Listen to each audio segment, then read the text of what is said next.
This book just came out this year, and it's another book that's by one of my favorite authors. See a trend here? I tend to talk about authors I like a lot. Who would have guessed? But Kazuo Ishiguro, Klara and the Sun is the name of this book. Thumbnail shot. There we go. So yeah, Klara and the Sun. This has been a huge book this year. Good Morning America Book Club, it says on here. At the store, at the Barnes & Noble I work at, it's been on the shelves for a long time in the front of the store on sale, and because people have been buying it like crazy, and we've been trying to sell copies of it. But Kazuo Ishiguro, where to begin with him? He's awesome. I don't know if I've ever talked about Never Let Me Go in a review. I don't think I have. Maybe I did. I won't spoil Never Let Me Go, but there is a sci-fi premise in that about, let's just say it's about genetics or something like that, the way people are born, the purpose for them being born and being raised and going out into society and finding their way through life and being different from other human beings out in the world. The main character in this book, Klara, is like that because she is essentially a robot. They use the term robot maybe once in this book, but she's a robot. It's a society where in the not so distant future there are these beings that are manufactured called AFs, or artificial friends is what that stands for, or AFs for short. And they're sort of just like robots that can be bought in a store. They're like also kind of like cosmetically pleasant, like a fashion statement to have one. It's like a socioeconomic statement too. Rich people can afford AFs. You're essentially buying a person at a store, which has its own kind of undertones there. But these are robots. These are manufactured people who are sold and marketed to people to be pleasant to have around. Them being artificial friends, they're sort of like, they're marketed toward children. So like a life-size Barbie, I don't know, but they're more than that. They're also sort of like buying the newest phone, the newest model of phone. It's like a technological thing where everyone wants the new model of AF. And again, these are pretty much living things, and essentially that's definitive from the fact that we see from Klara's point of view that she is an AF, and yet she's the one speaking to us and narrating the story. So she is, for all intents and purposes, a person, but she but again, Ishiguro writes it from the point of view that she's a robot who can't fully comprehend humanity and emotion, and even the way she views the world through her eyes is often literally fragmented when she doesn't understand, space and the way people interact with each other and the way a setting is set up. Which got confusing a little bit because sometimes the sentences like, I saw things, she was in one box and he was in another box, and their boxes started zigzagging and forming different shapes, and it's like she's describing these shapes that aren't actually really there in space, but that's the way she sees it, and that got a little confusing. But I caught on soon that this is just her visual perception. So she's essentially like an android or whatever, and she's in a store. She's being sold in the window. And a girl by the name of Josie comes in with her mother, and Klara's been waiting to be sold off to the right family for a long time. She's kind of like, I wonder when the right person will come and want me, and it's sort of like a Velveteen Rabbit sort of situation, except, well, not really, if you've not read that, by the way. Another heartstring tugging thing, but she's not like broken for any reason. Klara's not exactly the newest model of AF, but she's been waiting and waiting and waiting for someone to take her home, and she's had to say goodbye to other friends, AFs, that she has in the store who have gone before her. And so there is a loneliness to it as she's staring out at the city from the window side. But finally, Josie and her mother come in, and they think Klara is like the perfect AF for them. Suddenly, she's perfect. I think she's supposed to bear some resemblance to Josie, like physically, or at least but there's sort of like this instant connection, and the mother starts saying, okay, Klara, let's see how similar you are to my daughter, how well you'll get along with her, walk like my daughter, talk like my daughter, let's see if you're a good fit. That's kind of a weird thing. Compatibility doesn't necessarily mean imitation. but there is sort of that going on the mother's part, toward Klara. So Josie's like a girl of 14 or something like that, or she's like a preteen or early teens, and she instantly falls in love with Klara. In the store, and they bring her home.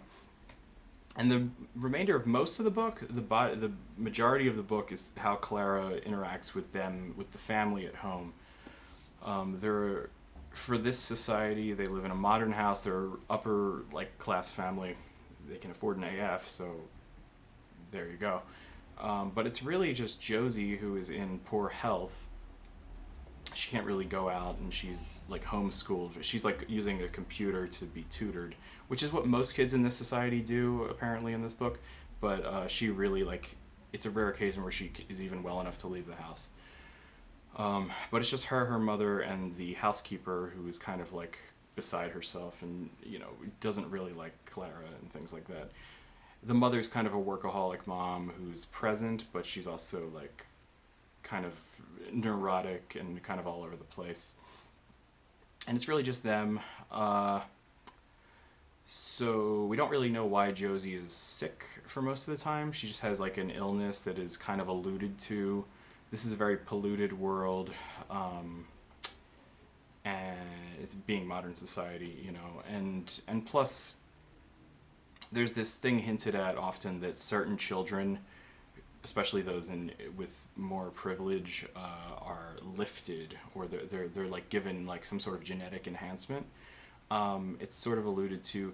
I wasn't sure, without going into any spoilers, I wasn't sure whether Josie had received this genetic enhancement and it backfired and that's why she was sick, or if she just couldn't have it because she was sick. Because the family is certainly well off enough to afford it. It's kind of left vague. On the other hand, Josie has this best friend / sort of romantic interest, considering their age of being 15 or whatever. And his name is Rick, and he lives in a farmhouse across the field. They live in a field in the middle of nowhere, even though they're rich. But he lives in a ramshackle place across the field, and he's the closest thing they have to a neighbor, and they're best friends who have grown up together. And Rick, he's a smart kid, as any kid in society could be. He's just naturally gifted, but he's still not as accelerated as the lifted children. And the only reason his mother doesn't get him lifted is because they just can't afford it. So again, societal economic implications, commentary there. A lot of the book is Klara observing the interaction between Josie and her mother, and Josie and the other kids, especially Rick, who comes over her house a lot, and they're close, and they're pretty deep and artistic with each other.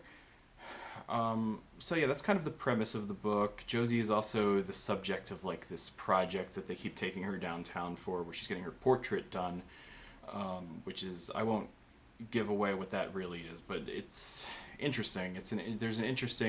There's some twists along the way, as you might expect, and they all have to do with the human condition, what's really going on, the purpose behind how loved ones treat each other, wanting the best for your child, what that really means. The book didn't really grip me from the first, the beginning. It is a slow burn at the beginning, because it's mostly just Klara in the store waiting and observing the city. I felt like I'd read something like this before. I feel like the AI longing, what does it mean to be human, sort of plot has been done to death, as a lot of critics of this book have said. But because it really does pick up and become its own unique thing once Klara gets to the house, and once the majority of the book is on that homestead kind of area. It is still slow, but it's very artistic. Most of the appeal for the book for me was in the setting and the dialogue and the way Ishiguro paints the portrait of what's going on and where it's at. And a lot of that is through the way Klara perceives the world, especially through the way she perceives the sun, which is an interesting. Obviously, the book is called Klara and the Sun. A lot of Klara's internal struggle or her journey and the way she perceives the world has to do with her relationship with this life-giving energy source for her, the sun. She almost worships it like it's God to her, or she has like faith in the healing power of the sun, and she just kind of innately knows that, yeah, people need nature and the sun more than they need, like, you know, the pollution of society and the artificiality. Just, and it's kind of ironic because she is an artificial being, but even she feels this connection to the authenticity of like the sky and the sun and the outdoors and things like that.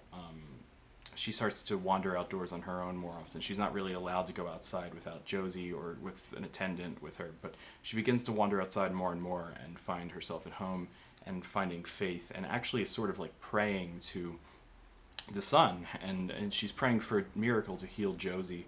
And so there is sort of this intersection of faith versus science, and she's not really, it's sort of like the sun is symbolic of a higher power that Klara is reaching out for. And so there is this sort of unexpected turn and twists and turns that involve miracles. And, you know, where do miracles, such things that you can pray for, work into this sort of setting? The strength of this story really is in its characters and the art of it, and a lot of the questions that are raised. And that's what Ishiguro is good at. He doesn't go into deep sci-fi. He goes into that as like kind of a backdrop for the real meat of the drama.